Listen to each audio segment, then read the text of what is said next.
So today, the NC Miata track car is getting a major brake upgrade. This is going to consist of brake rotors, as the stock ones are now looking pretty shabby. They have a good bit of rust on them, and I think some new and upgraded ones would not only look good, but really help with performance. I'm going to be doing stainless steel braided brake lines to help with heavy brake pressure, flushing the entire system with high temp racing brake fluid, as your brake lines and brake fluid do get very hot in track use, and we don't want that to boil. And lastly, doing the track brake pads. The first thing I did was wash the wheels while I had them off the car. Good opportunity to. Then here are the stainless steel braided brake lines that I got. They also come with the banjo bolts and crush washers that you need to install them. They are slightly different front and back, but overall quite simple to install. To go ahead and do that, the first thing I had to do was remove the brake lines from the existing calipers. And this meant just taking the banjo bolt that is currently in there and loosening that up to get the line to come off. You want to do this with a rag, as brake fluid is going to go everywhere and brake fluid is corrosive, so it's pretty nasty stuff. I then took the banjo bolt that was supplied with the new braided brake line and put that in on the caliper side. So I did the bottom first, and now it's ready to swap out the top side of it. This is going to consist of removing the old brake line and putting the new one back in its place. I tightened down the banjo bolt to get those crush washers to sink in. There is a specified torque range to do this at. Then I moved up to the top half. Just use a little open end wrench on something like this, and this is going to allow us to open it up, take it out. Once again, some fluid will leak, not a ton because the surface tension in brake fluid is pretty high, so it will sit in the tube pretty nicely. Then taking the new stainless line and running it up through there. There's a little clip that you have to push in to hold it right back into place, and we could just tighten it back down. Super simple and easy to go. Just need to make sure that the cable is completely out of the way of the wheel, and then everything should be all good and tidy, and here it is finished. Last thing is just actually taking a torque wrench and tightening down that banjo bolt to the specified torque range. If you over tighten it or under tighten it, you may have issues, so it's very important that you use a torque wrench for this step. Here is the front side. This is a little bit more complex, as there's this middle mounting point here that holds the cable away from the wheels. But with all that in, we now have stainless brake lines on all four wheels, and that is not only looking really good, but it should function a lot better and give the pedal a firmer feel. Then I flushed the entire system with this Motul RBF 600 racing brake fluid. This is a really important step, as normal brake fluid will boil during track use, and that'll end up with air in your lines. So big thing that you have to do that. Next was the brake rotors, and this was one of the bigger things. I got these nice power stop rotors. They're brand new, they look awesome, and I couldn't wait to get these things on. But along with that, I also got some street pads here. This was going to be for whenever I'm not taking the car to the track, as I do drive this car on the street sometimes. And then I more importantly got the Hawk DTC 60 track pads right here, and these are what I'm going to be putting in the car today for its first track test day. And that'll be fitting in right with the new brake rotors, and then our braking setup will be pretty much track ready. So to do that, I had to start off by removing each of the calipers. The brake pads come out after that, and then we can go ahead and access the rotor.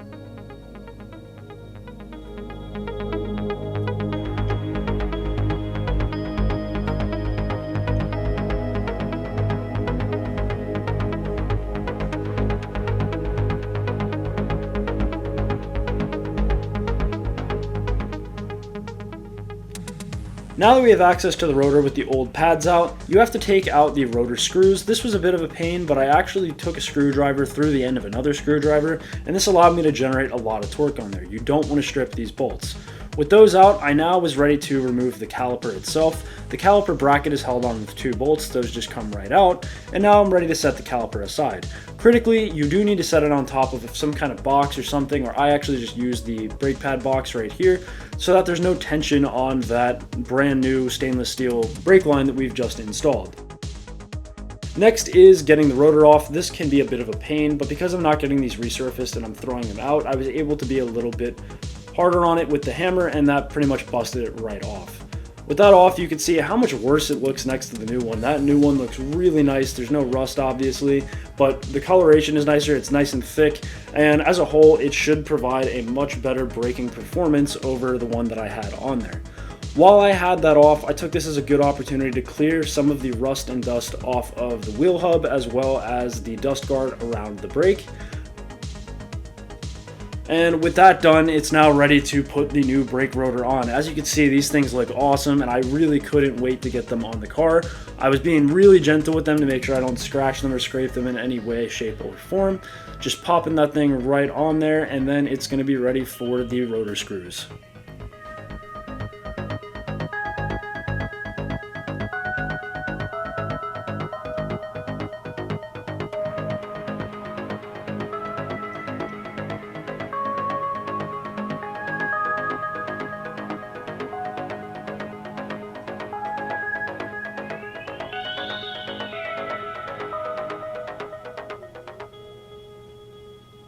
And there it is again. That's my strange double screwdriver technique. I just take one screwdriver through the hole to end of another, and that's what allows me to get enough torque on there to really tighten that bolt down. And with that done, you can pretty much slap this caliper back on. It's the same process, just the 2 bolts onto the back, being very careful not to tug on the brake line again. And with that in, we're now ready to move on to the brake pad part of the assembly. But before I did, I just also torqued those bolts down to spec, as we don't want that caliper bracket coming loose. I then took out the caliper slide pins and wiped all of the dirt and grime off of these. This is what allows your caliper to slide back and forth, so it's very important that these don't get dirty and that channel doesn't get clogged. After cleaning it off, I reapplied some brake lubricant onto the sliding pin, and this is going to allow that entire system to move nice and easy, and it's not going to stick, and it's not going to give me any issues on track where I really can't afford for that to happen. So this is a very important critical step. It only takes maybe 5 minutes, so if you're ever swapping out brake pads and are going to be tracking your car, be sure to take them out and re-grease them, put them back in. It's totally worth doing. And then after that, just taking a caliper spreader tool, and this is going to reseat that piston back into the caliper and allow me to fit the new brake pads in, as they are thicker than the previous ones because these are new and they haven't been used at all yet. I then actually took some measurements of the rotor as well as the new pads. This might look like a very weird thing to do, but I don't want to end up running out of brake pad or rotor on a track day at some point in time. So my kind of goal here is to actually document the measurements of both the pad and the rotor and see how they decrease over time. And that way I can predict how much of the thickness of the pad and rotor I'm going to lose per track day, and then make a good assessment whether or not I can use the pads or rotors for another track day once they get close to the end of their life. I then went ahead and greased some of the slider hardware. This is what the brake pad rides back and forth on, so you want this to be able to move easily as well so the brake pads don't stick. I then found out that these brake pads actually don't use the hardware, they just go straight into the caliper, so I took them out and I put grease on the actual caliper bracket itself, as that's where the pads fit into. Then from here it was just a matter of putting the new pads in, closing the caliper back up, torquing everything to spec with a torque wrench, and that looks really good. There's the new track pads, the new brake rotor, the stainless steel brake line, and the RBF 600 brake fluid inside of there. Now onto the back. This was overall a pretty similar process, with the exception of actually having to take this entire caliper off. It doesn't swing open like the front side does, you just have to wiggle the entire thing off. It's the same ordeal where you want to set it on something, and then we're swapping out these pads as well. And actually, when I went ahead to do the rotor for this, I had a unique opportunity to take out the entire caliper bracket, clean that, and re-grease it. And you'll see that here in just a minute. But for now, let's get the rest of this back rotor done, and then the entire car, all 4 wheels, should be done and ready to go.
Now everything's back together and that rear rotor is done. It looks just as good as the front one. This really is a pretty big aesthetic upgrade actually, even though the entire part of it is to be functional and to enhance performance. I feel a lot more confident in the car now that it's not going to give me any problems, and the brakes really are the last thing you want to fail. Here's the before, and then the after just looks so much better. It's not even close. I'm really glad I took the time to do this. If you track your car, totally worth it. Thank you for watching and have a great day.